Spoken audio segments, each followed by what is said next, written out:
اپنے زمانے میں، اس سے پہلے 7.5 صدیاں گزر چکی تھی، اس نے کہا ہر علاقے کے مسلمان اس پہ عمل کرتے آئے ہیں۔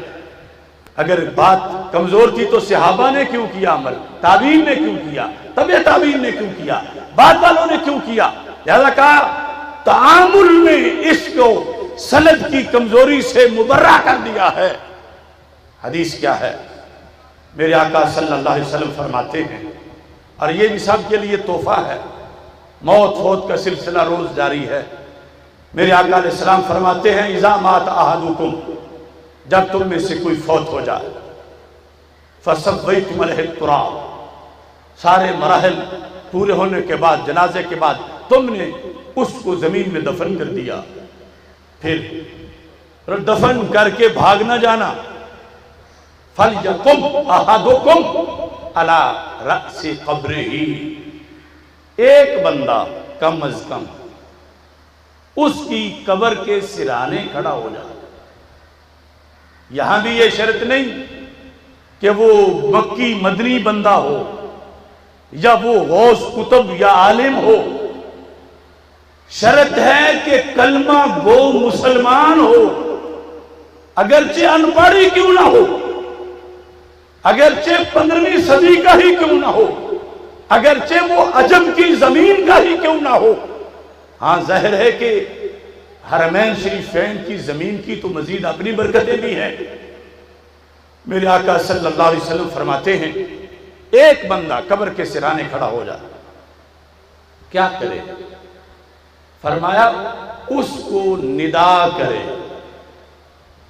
اس کا نام لے کر، اور نام کے ساتھ اس کی امی کا نام اٹیچ کر کے، مثال کے طور پر بندے کا نام منظور ہے، کہ یا منظور ابن فلانا، یعنی فلانا کی جگہ ماں کا نام جو ہے وہ ذکر کرے گا۔ اذان سن لیں۔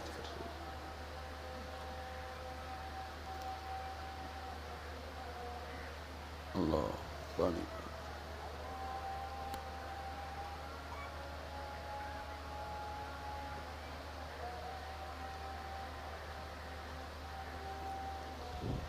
اللہ اکبر،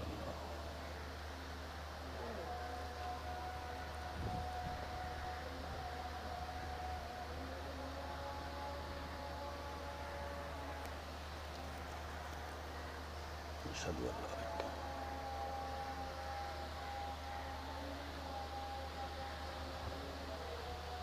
الا اللہ، اشہد ان لا الہ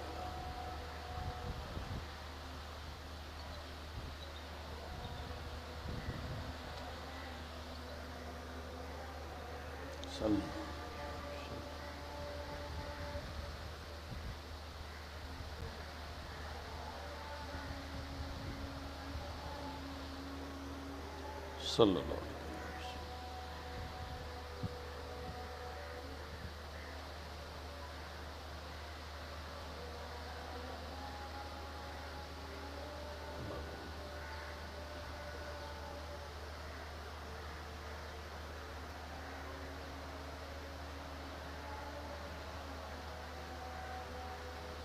وسلم۔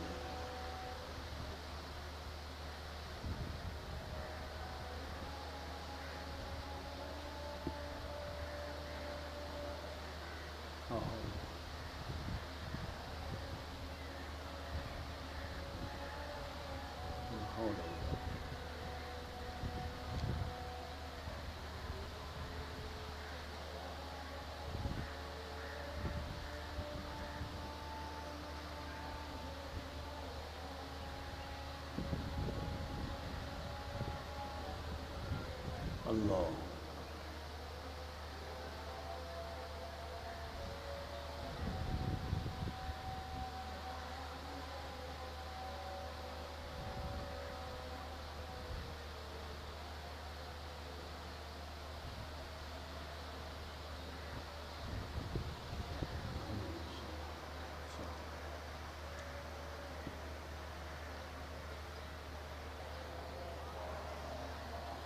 تو رسول اکرم صلی اللہ علیہ وسلم نے فرمایا جب پہلی بار تم اس کو آواز دو گے یسمع ولا یجیب، سن لے گا لیکن جواب نہیں دے گا۔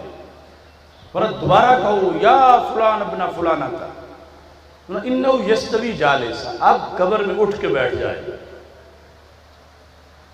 اب یہ عمل وہ تو نہیں کر سکے گا لیکن کے نزدیک قبر والا بت ہے۔ سرکار فرماتے ہیں بیٹھے گا، تیسری بار کہو یا فلان ابن فلانا تھا، فرمایا اب وہ بولے گا ارشدنی رحمک اللہ، خدا تجھ پہ رحم کرے، بتاؤ کیا بتانا چاہتے ہو، مجھے بلا تو رہے ہو آگے بتاتے نہیں، کیا مجھے کہنا چاہتے ہو۔ یہ قبر والا بحر والا رابطہ شریعت سے ہوگا، دین محمدی سے ہوگا۔ اگر اندر یا بحر والوں میں سے ایک بھی کافر ہے تو پھر نہیں ہو سکتا، ایک بھی بد عقیدہ ہے تو پھر یہ رابطہ نہیں ہوگا۔ اب فرمایا وہ جس وقت پوری طرح متوجہ ہو گیا ہے اب تم اس سے بات کرو، یہ ہے وہ بات۔ اذکر ما خرجت علیہ من الدنیا شہادت اللہ الہ الا اللہ وان محمد الرسول اللہ صلی اللہ علیہ وسلم۔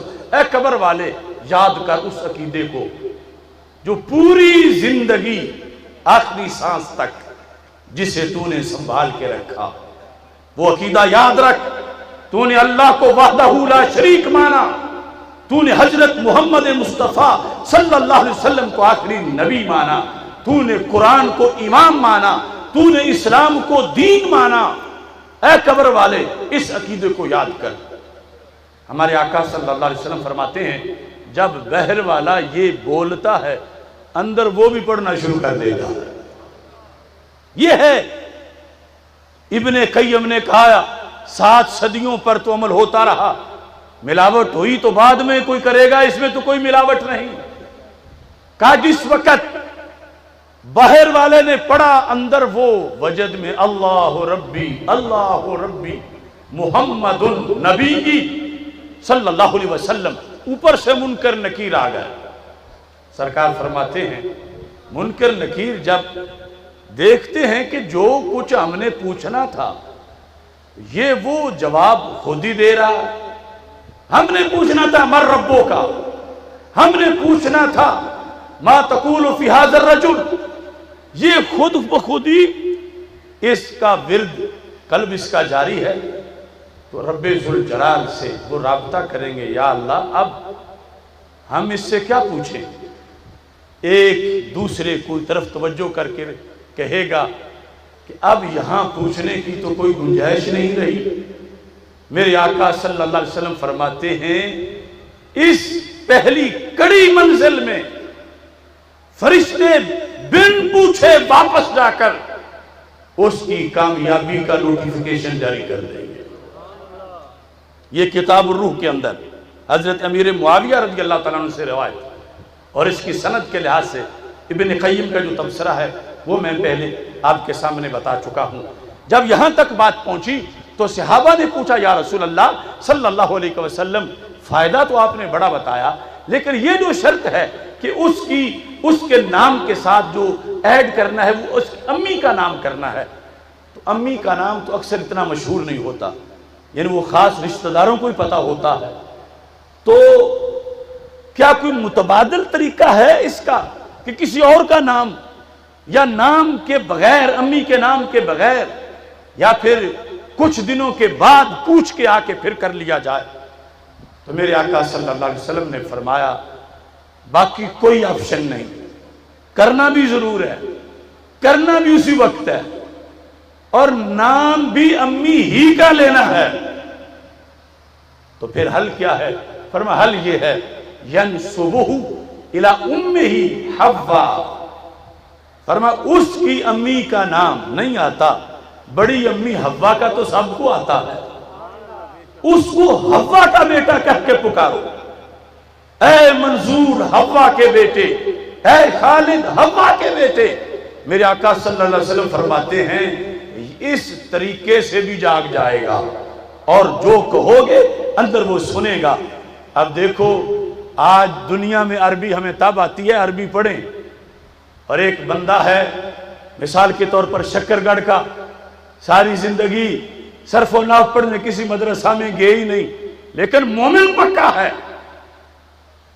فوت ہوا تو یہ دین کی برکت ہے، قبر میں سارا نظام ہی عربی میڈیم ہوگا، وہ فرشتوں کے سوال عربی میں ہیں، کوئی یہ نہیں کہے گا رب میں تب پاس ہوتا ہوں یہ مجھ سے پنجابی میں پوچھے، مجھے پتہ نہیں چل رہا کہ یہ مر ربوں کا ما تقولو یہ کیا کہہ رہا ہے، نہیں، خود بخود ہی عربی آنا شروع ہو جائے گی۔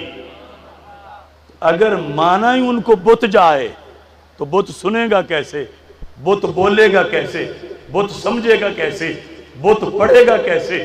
حدیث نے تو بتایا کہ زندہ بندہ ظاہری حیات میں وہ قوتیں نہیں رکھتا جو برزخ میں جا کے مومن کو رب دے دیتا ہے۔ زندگی میں ہم عربی پڑھیں گے تو آئے گی، اور قبر میں بن پڑے فر فر بولنا شروع کر دے گا۔ باہر والا بولتا ہے، اندر اسی طرح اس نے بولنا شروع کر دیا۔ یہ اے سی سے بلند ایک ٹھنڈک کا نظام ہے قبر والوں کے لیے، اور جب بھی کوئی فوت ہو اس حدیث کا اہتمام کر کے تلقین ضرور کرنی چاہیے، لیکن جب تک بندہ زندہ ہے عمل صالح ہر حال میں لازم ہے، کسی کو کوئی چھٹی نہیں۔ اللہ تعالیٰ مرحوم محمد منظور صاحب کو فردوس میں بلند مقام عطا فرمائے، ان کے گناہوں کو معاف فرمائے، ہم سب کی